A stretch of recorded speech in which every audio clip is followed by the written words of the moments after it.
अथ वेदांत सूत्राणि चलिए। ब्रह्म सूत्र हम्म अध्याय 2 पाद 2 हम्म सूत्र 5। हम्म हम्म अन्यत्र अभावात् हम्म च तृणादिवत् अन्यत्राभावाच्च न तृणादिवत् अन्यत्राभावाच्च न तृणादिवत्। दूसरे स्थान में वैसे परिणाम का अभाव है, इसलिए भी तृण आदि की भांति प्रधान का जगत के रूप में परिणत होना सिद्ध नहीं होता। व्याख्या: जो घास ब्याई हुई गौ द्वारा खाई जाती है, उसी से दूध बनता है। वही घास यदि बैल या घोड़े को खिला दी जाए या अन्यत्र रख दी जाए तो उससे दूध नहीं बनता। इस प्रकार अन्य स्थानों में घास आदि का वैसा परिणाम दृष्टिगोचर नहीं होता। इससे सिद्ध होता है कि विशिष्ट चेतन के सहयोग बिना जड़ प्रकृति जगत रूप में परिणत नहीं हो सकती। जैसे तृण आदि का दूध के रूप में परिणत होना तभी संभव होता है जब उसे ब्याई हुई चेतन गो के उदर में स्थित होने का अवसर मिलता है। संबंध: प्रधान में जगत रचना की स्वाभाविक प्रवृत्ति मानना व्यर्थ है। यह बताने के लिए कहते हैं, अभ्युपगमे अपि अर्थाभावात्। 2-2-6 छठा सूत्र। अभ्युपगमेप्यर्थाभावात् अभ्युपगमेप्यर्थाभावात्। अनुमान से प्रधान में सृष्टि रचना की स्वाभाविक प्रवृत्ति स्वीकार कर लेने पर भी कोई प्रयोजन न होने के कारण यह मान्यता व्यर्थ ही होगी। यद्यपि चेतन की प्रेरणा के बिना जड़ प्रकृति का सृष्टि रचना आदि कार्य में प्रवृत्त होना नहीं बन सकता, तथापि यदि यह मान लिया जाए कि स्वभाव से ही प्रधान जगत की उत्पत्ति कार्य में प्रवृत्त होता है, तो इसके लिए कोई प्रयोजन दिखाई नहीं देता, क्योंकि सांख्य मत में माना गया है कि प्रधान की प्रवृत्ति पुरुष के भोग और अपवर्ग के लिए ही होती है। परंतु उनकी मान्यता के अनुसार पुरुष असंग, चैतन्य मात्र, निष्क्रिय, निर्विकार, उदासीन, निर्मल तथा नित्य शुद्ध बुद्ध मुक्त स्वभाव वाला है। इसके लिए प्रकृति दर्शन, भोग तथा उससे विमुक्त होना, रूप अपवर्ग होने की आवश्यकता नहीं है। इसलिए उनका माना हुआ प्रयोजन व्यर्थ ही है। अतः प्रधान की लोक रचना के कार्य में स्वाभाविक प्रवृत्ति मानना निरर्थक है। संबंध: प्रकारांतर से सांख्य मत की मान्यता में दोष दिखाते हैं। 2-2-7 सातवां सूत्र। चेत इति पुरुषाश्मवत् तथापि पुरुषाश्मवदिति चेत तथापि पुरुषाश्मवदिति चेत तथापि पुरुषाश्मवदिति चेत तथापि। यदि ऐसा कहो कि अंधे और पंगु पुरुषों तथा लोह और चुंबक के संयोग की भांति प्रकृति पुरुष की समीपता से ही प्रकृति को सृष्टि रचना में प्रवृत्त कर देती है, तो ऐसा मानने पर भी सांख्य सिद्धांत की सिद्धि नहीं होती। जैसे पंगु और अंधे परस्पर मिल जाएं और अंधे के कंधे पर बैठकर पंगु उसे राह बताया करे, तो दोनों गंतव्य स्थान पर पहुंच जाते हैं। तथा लोहे और चुंबक का संयोग होने पर लोहे में क्रिया शक्ति आ जाती है। उसी प्रकार पुरुष और प्रकृति का संयोग ही सृष्टि रचना का कारण है। सांख्य कारिका में लिखा हुआ है, पंगवंद वधुभयोरपि संयोगस्तत्कृत सर्गः। पुरुष की समीपता से ही जड़ प्रकृति जगत की उत्पत्ति आदि कार्यों में प्रवृत्त हो जाती है। सांख्यवादियों की कही हुई यह बात मान ली जाए तो भी इसमें सांख्य सिद्धांत की पुष्टि नहीं होती, क्योंकि पंगु और अंधे दोनों चेतन हैं। एक गमन शक्ति से रहित होने पर भी बौद्धिक शक्ति आदि शक्तियों से संपन्न है। अंधा पुरुष देखने की शक्ति से हीन होने पर भी गमन एवं बुद्धि आदि की शक्ति से युक्त है। एक प्रेरणा देता है तो दूसरा उसे समझाकर चलाता है। अतः वहां भी चेतन का सहयोग स्पष्ट ही है। इसी प्रकार चुंबक और लोहे को एक दूसरे के समीप लाने के लिए एक तीसरे चेतन पुरुष की आवश्यकता होती है। चेतन के सहयोग के बिना न तो लोहा चुंबक के समीप जाएगा और न उसमें क्रिया शक्ति उत्पन्न होगी। समीपता प्राप्त होने पर भी दोनों एक दूसरे से सट जाएंगे। लोहे में किसी प्रकार की आवश्यक क्रिया का संचार नहीं होगा। अतः ये दोनों दृष्टांत किसी बात की पुष्टि करते हैं कि चेतन की प्रेरणा होने से ही जड़ प्रधान सृष्टि कार्य में प्रवृत्त हो सकता है, अन्यथा नहीं। परंतु सांख्य मत में तो पुरुष असंग और उदासीन माना गया है, वह प्रेरक हो ही नहीं सकता। इसलिए केवल जड़ प्रकृति के द्वारा जगत की उत्पत्ति किसी प्रकार सिद्ध नहीं हो सकती। 2-2-8 8वां सूत्र। अंगित्वानुपपत्तेश्च अंगित्वानुपपत्तेश्च अंगित्वानुपपतेश्च। अंगांगी भाव सत्वादि गुणों के उत्कर्ष और अपकर्ष की सिद्धि न होने के कारण भी केवल प्रधान इस जगत का कारण नहीं माना जा सकता। ताई व्याख्या करें या केवल सूत्र करें? हम सूत्र करें। ठीक है ताई, आगे वाला सूत्र करता हूँ ताई। हाँ। 2-2-9 अन्यथा नुमितौ च शक्ति वियोगात अन्यथा अनुमितौ च शक्ति वियोगात अन्यथा अनुमितौ च शक्ति वियोगात अन्यथा अनुमितौ च शक्ति वियोगात। दूसरे प्रकार से साम्यावस्था भंग होने का अनुमान कर लेने पर भी ज्ञेय शक्ति वियोगात अर्थात प्रधान में ज्ञान शक्ति न होने के कारण ग्रह घट पट आदि की भांति बुद्धि पूर्वक रची जाने वाली वस्तुओं की उत्पत्ति नहीं हो सकती। ये उल्टा उल्टा चल रहा है। बुद्धि ज्ञान शक्ति नहीं है, परंतु बुद्धि उसी में से निर्माण होती है, क्योंकि पुरुष का संयोग तो होता है और दोनों के पीछे आत्म तत्व तो रहता ही है। तो ज्ञान शक्ति तो आत्म तत्व में है ना, प्रकृति सट ज्ञान शक्ति नहीं है। वो क्रिया कृत्य रूप में कब आती है? जब उसमें से 3 गुण बनते हैं और 3 गुणों में से एक सत्व गुण प्रेरित बुद्धि बनती है, तब वो सक्रिय होने लगती है। नहीं होती जैसा तो शब्द ही नहीं आता, कभी आना भी नहीं चाहिए। चलिए। तो ये कह रहा है कि बुद्धि पूर्वक रची जाने वाली वस्तुओं की उत्पत्ति उसके द्वारा नहीं हो सकती। बुद्धि का नहीं कह रहा है। नहीं, बुद्धि शक्ति रूपी नहीं होने के कारण से ना, अभी आपने क्या पढ़ा? बुद्धि पूर्वक रची जाने वाली वस्तुओं की उत्पत्ति उसके द्वारा नहीं हो सकती। तो कहाँ से होती है फिर? उससे नहीं तो कहाँ से होती है? पूरा जगत प्रकृति का ही रूपांतरित स्वरूप है कि नहीं? पुरुष तो उसमें निमित्त बनता है, तो वो पुरुष से जगत नहीं बना, जगत प्रकृति से बना है।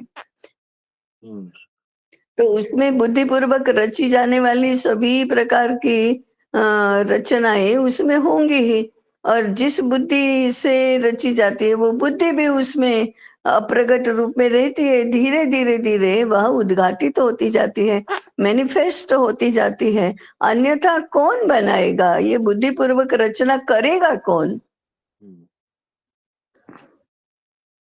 होगी कहाँ से? तो उपादान कारण और निमित्त कारण दोनों ही अगर वो कहते हैं कि ब्रह्म ही है, तो प्रकृति का प्रयोजन क्या है फिर? पुरुष का प्रयोजन क्या है? वो पुरुष और प्रकृति वेदांत सूत्र में भी मान्य ही तो है, स्वीकृत है। वो करेगा कौन फिर? ब्रह्म ही उपादान कारण है, ब्रह्म ही निमित्त कारण है, तो पुरुष और प्रकृति क्या करते हैं?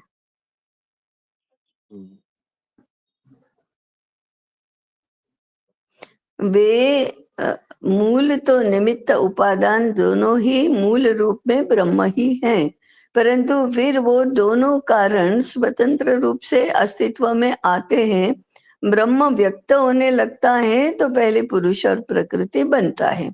प्रकृति दोनों जो निमित्त कारण उपादान कारण दोनों ब्रह्म में हैं, वे उपादान कारण प्रकृति करके मैनिफेस्ट होता है, निमित्त कारण पुरुष करके मैनिफेस्ट होता है।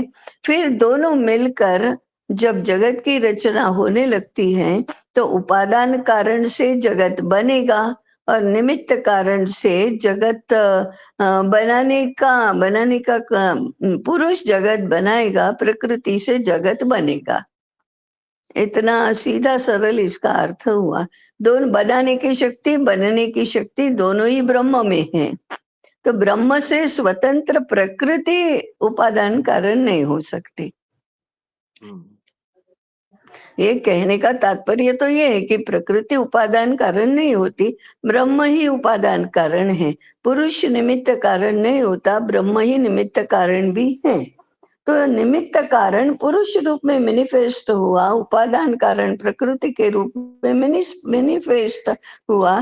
दोनों ही शक्तियां तो आत्म तत्व की है, मैंने ब्रह्म की ही है, बात तो ठीक ही है। फिर उपादान कारण से जगत बना और निमित्त कारण पुरुष ने उसे बनाया। तो बनाने की शक्ति माने निमित्त कारण की शक्ति और बनने की शक्ति माने उपादान कारण की शक्ति या प्रकृति की शक्ति, दोनों ही आए तो ब्रह्म से ही है। इसलिए अंततो गत्वा जगत कारण क्या है? तो ब्रह्म ही है। हाँ, तो मूल कारण तो ब्रह्म ही है, यही तो कहना चाहते। ब्रह्म से स्वतंत्र प्रकृति का अस्तित्व नहीं है, ब्रह्म से स्वतंत्र पुरुष का कर्तृत्व नहीं है। बात तो ठीक ही है। और ये क्या कर रहे हैं ताई, बार बार में ना एक स्वतंत्र रूप से निर्माता मान रहे हैं, जबकि जब चिज्जड़ ग्रंथि बनी तो निमित्त और उपादान कारण एक साथ ही है, एक साथ ही है, और एक साथ ही है। ये और ब्रह्म क्योंकि जैसे कुम्हार और घट का उदाहरण इन्होंने लिया, तो उनकी बुद्धि में वो घट और कुम्हार ही घूम रहा है और उसी के आधार पे व्याख्यायित करते हैं। हाँ। घट और कुमारी अगर उनको लेना है तो फिर प्रकृति को उपादान कारण मानना होगा। फिर क्यों कहते हैं कि प्रकृति उपादान कारण नहीं है और पुरुष निमित्त कारण नहीं है? यदि कुम्हार पुरुष है और मिट्टी प्रकृति है तो उन दोनों से ही मिलकर तो घट बनेगा, परंतु वो मिट्टी और कुम्हार दोनों के ही मूल में तो ब्रह्म है। ब्रह्म से स्वतंत्र न तो मिट्टी का अस्तित्व है, न तो कुम्हार का अस्तित्व है। ब्रह्म से स्वतंत्र न तो प्रकृति का अस्तित्व है, न तो पुरुष का अस्तित्व है। नहीं तो फिर क्या होगा? ऐसा ये होगा कि ब्रह्म अलग, प्रकृति अलग, पुरुष अलग। वो तीनों की स्वतंत्र सत्ता, तीनों अनादि, तीनों अपने अपने रूप में पूर्ण, ऐसा होगा। त्रैत की ऐसी कल्पना नहीं है। पर इसमें एक और आता है, यदि घट की उपयोगिता नहीं है तो फिर पुरुष और प्रकृति का भी औचित्य नहीं है बनाने का। नहीं है बनाने का, क्यों बनाएंगे? तो घट है तो दोनों तो एक साथ हैं। हाँ, तो जगत बनेगा क्यों? जगत की रचना किस लिए होती है? जगत की उत्पत्ति हुई कैसे? जगत की रचना बनी कैसे?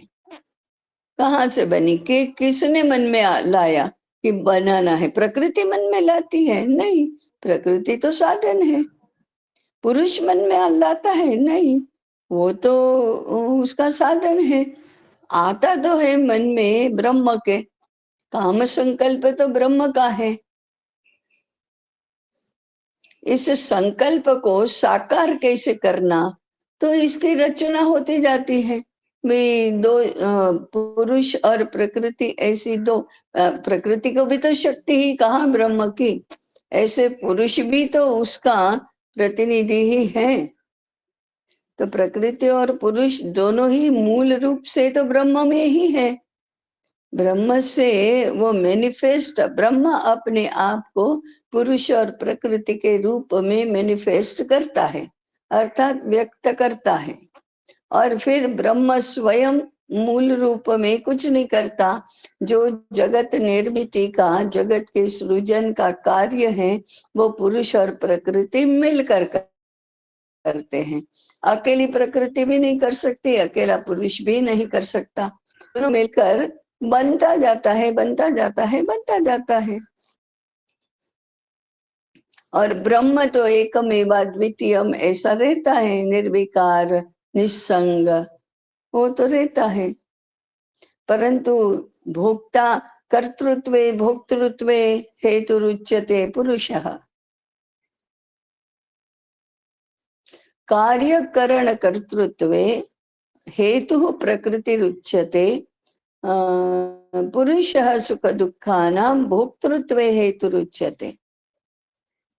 कार्य कारण संबंध, माने किससे क्या बनेगा, किससे क्या बनेगा, कैसे बनेगा, इसका मूल है प्रकृति।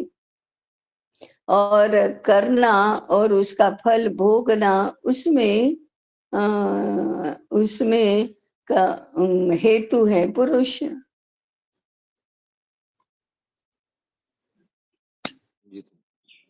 तो पुरुष और प्रकृति को सीधे सीधे मूल रूप में उपादान कारण और ये तो नहीं मानते। ब्रह्म ही उपादान और निमित्त दोनों है। परंतु फिर जगत की रचना में प्रकृति ही जगत बनती है और पुरुष बनाता है। तो इनको आपत्ति क्या है इसमें? बस ताई, अपने को तो कोई आपत्ति नहीं। और क्या, चलो। अब सांख्य दर्शन की असमीचीनता बताते हैं। 2-2-10 विप्र प्रतिषेधाचा समंजसम, विप्रतिषेधाच समंजनम, विप्रतिषेधात च असमंजसम। परस्पर विरोधी बातों का वर्णन करने से भी सांख्य दर्शन समीचीन नहीं है। सांख्य दर्शन में ताई, इन्होंने सांख्य दर्शन को त्रुटिपूर्ण पढ़ लिया है, मुझे लग रहा है। और क्या।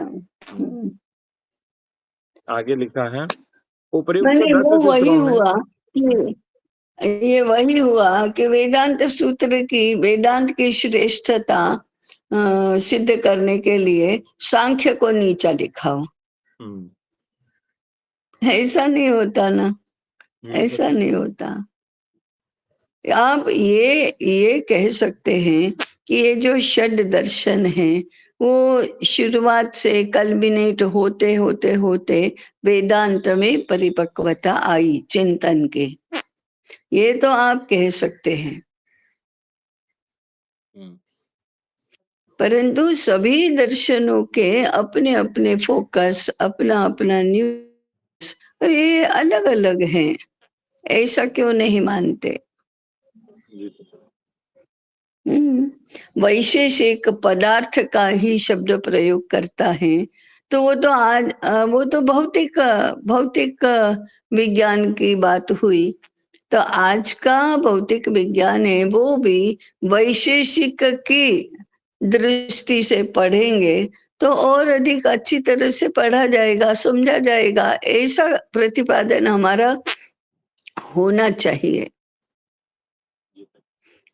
परंतु धीरे धीरे भौतिक बने पंचभूत के आधार पर विकसित हुआ दर्शन, चिंतन विकसित होता गया, वैसे वैसे सांख्य में परिणत हुआ, वैसे योग दर्शन आया, और फिर उसका कल्मिनेशन है वो वेदांत दर्शन में हुआ।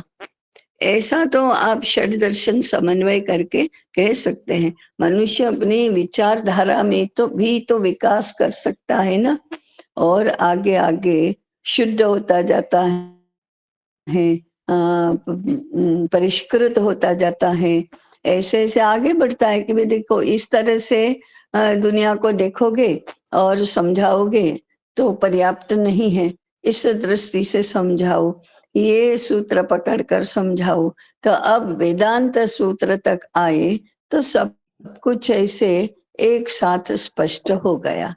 आप मीमांसा में भी इतना कर्मवाद से सब कुछ नहीं समझा सकते, तो अब वेदांत पर आओ।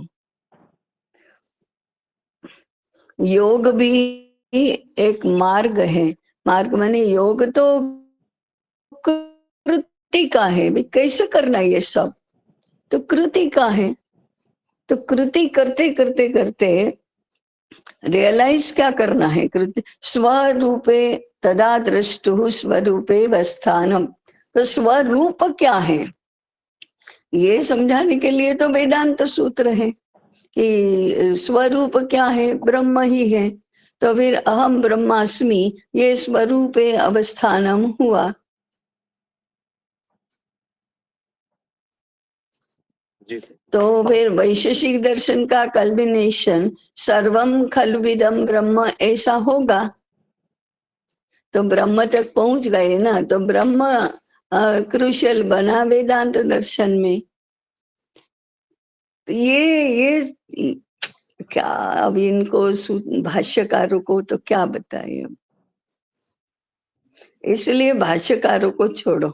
अभी हम वेदांत सूत्र पढ़ लेते हैं और फिर सातवड़ेकर जी का मिल जाएगा तो अच्छी बात है, नहीं तो उपनिषद पढ़ लेंगे। हाँ नहीं तो उपनिषद पढ़ेंगे। हाँ जी। उपर्युक्त 10 सूत्रों में सांख्य शास्त्र की समीक्षा की गई। अब वैशेषिकों के परमाणुवाद का खंडन करने के लिए उनकी मान्यता को असंगत बताते हुए दूसरा प्रकरण आरंभ करते हैं। ये था एक्चुअली इन्होंने संबंध में खंडन के परिप्रेक्ष्य में स्थापित किया। हाँ हाँ हाँ हाँ। 2-2-11 ह्रस्व परिमंडलाभ्याम महद्दीर्घवत् वा महद्दीर्घवद्वा ह्रस्वपरिमण्डलाभ्याम् महदीर्घवद्वा ह्रस्वपरिमण्डलाभ्याम् महदीर्घवद्वा ह्रस्वपरिमण्डलाभ्याम्। ह्रस्व द्वय गुणक तथा परिमंडल परमाणु से महत एवं दीर्घ त्रैणुक की उत्पत्ति बताने की भांति ही वैशेषिकों के द्वारा प्रतिपादित सभी बातें असमंजस या असंगत हैं। 2-2-12 उभयथापि न कर्मतस्तद्भावः उभयथापि न कर्मतस्तद्भावः उभयथा अपि कर्म न अतः तद्भाव उभयथापि न कर्ता तस्तद्भावः। दोनों प्रकार से ही परमाणुओं में कर्म होना नहीं सिद्ध होता, इसलिए परमाणुओं के संयोग पूर्वक द्वय गुणक आदि की उत्पत्ति के क्रम से जगत का जन्म आदि होना संभव नहीं है। संबंध परमाणु कारणवाद के खंडन के लिए दूसरी युक्ति देते हैं। समवायाभ्युपगमाच्च साम्यादनवस्थितेः 2-2-13 समवायाभ्युपगमाच्च साम्यादनवस्थितेः। परमाणुवाद में समवाय संबंध को स्वीकार किया गया है, इसलिए भी परमाणु कारणवाद सिद्ध नहीं हो सकता, क्योंकि कारण और कार्य की भांति समवाय और समवाय में भी भिन्नता की समानता है। इसलिए उनमें अनवस्था दोष की प्राप्ति हो जाने पर परमाणुओं के संयोग से जगत की उत्पत्ति नहीं हो सकती। भाई इन्होंने जो अर्थ भी दिया है ना, ये भी विपरीत दे दिया है। इधर उधर कर दिया ये है। तो अर्थ भी पढ़ने लायक नहीं, केवल सूत्र ही पढ़ने लायक है। नहीं, हम उसमें विपरीत क्या है वो देख लेंगे, देखते जाएंगे। संबंध। यदि परमाणुओं में सृष्टि और प्रलय के निमित्त क्रिया का होना स्वाभाविक मान लें तो क्या आपत्ति है? इस पर कहते हैं नित्यमेव च भावात्, नित्यमेव च भावात् 14वां सूत्र है। इसके अतिरिक्त परमाणुओं में प्रवृत्ति या निवृत्ति कर्म स्वाभाविक मानने पर सदा ही सृष्टि या प्रलय की सत्ता बनी रहेगी, इसलिए परमाणु कारणवाद असंगत है। संबंध। अब परमाणुओं की नित्यता में ही संदेह उपस्थित करते हुए परमाणु कारणवाद की व्यर्थता सिद्ध करते हैं। 15वां सूत्र। रूपादिमत्वाच्च विपर्ययो दर्शनात्, रूपादिमत्वाच्च विपर्ययो दर्शनात्। तथा परमाणुओं को रूप रस आदि गुणों वाला माना गया है, इसलिए उनमें नित्यता के विपरीत अनित्यता का दोष उपस्थित होता है, क्योंकि ऐसा ही देखा जाता है। संबंध। प्रकारांतर से परमाणुवाद को सदोष सिद्ध करते हैं। उभयथा च दोषा 16वां सूत्र है। 2:2:16। उभयथा च दोषा, उभयथा च दोषा। परमाणुओं को न्यूनाधिक गुणों से युक्त माने या गुण रहित माने, दोनों प्रकार से ही दोष आता है, इसलिए परमाणुवाद सिद्ध नहीं होता। संबंध। अब परमाणुवाद को अग्राह्य बताते हुए इस प्रकरण को समाप्त करते हैं कि परमाणुवाद तो अग्राह्य है। अपरिग्रहाचात्यन्तमनपेक्षा 2:2:17।